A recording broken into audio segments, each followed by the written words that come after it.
The anime begins when Demon Queen Echidna begins her invasion of the human realm. The people turn to the hero Leo Demonheart to protect them. Blessed with insurmountable power, Leo easily repels Echidna's army, thereby saving the world. But instead of gratitude or admiration, Leo is met with disdain and scorn from his fellow humans, who fear his overwhelming strength and believe that it may eventually cause humanity's demise.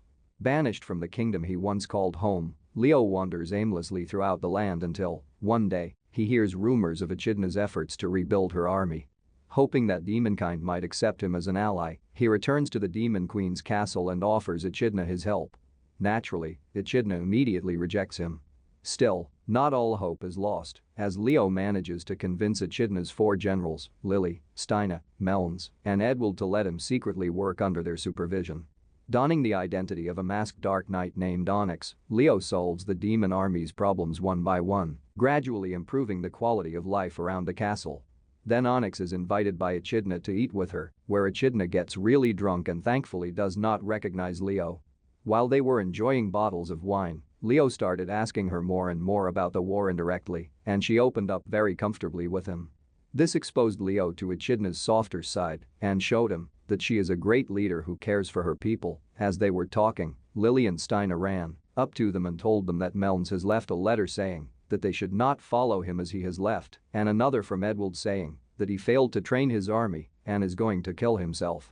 As expected, Echidna leaves to handle Edward and Leo goes to get Melons. Upon Echidna's arrival, Edward was trying to kill himself, but sadly he could not, and as for Melons, he wanted to learn and improve his communication skills, so Leo took him undercover as a waitress at a dining hall so he could take orders and stuff and learn communication skills. Later that evening, Melons and Leo shared their stories with each other. Melons was half human, half demon, so his parents sold him off into slavery, and that's how he found his way to the Assassin Guild. Whereas Leo was created as a weapon against demons about 3,000 years ago. After hearing about how Leo got betrayed, Melons started feeling some connection with him. Then, he went on to fix Edward's problem, and to do so he had to take Giurietta's help, who was Edward's daughter.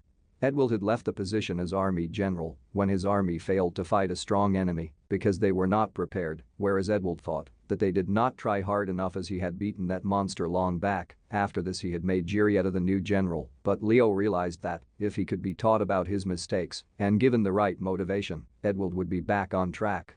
They set up a mechanical golem who was sealed in a cave for a few hundred years and let it loose on Edward and his army. They started fighting him, and as usual Edward was angry on his army for not fighting the golem. The golem launched a laser, but Leo put up a barrier that reflected it, and it ended up destroying a mountain. After this, Leo and Giurietta went on to tell Edward how to defeat the golem, and after he did, Leo went on to school Edward on how beating the golem is easy and everyone knows how to beat it. Giurietta interrupts and tells him that just because he knows how to beat it does not mean her dad would know that as well. After this, Edward realized his mistake and got back on track.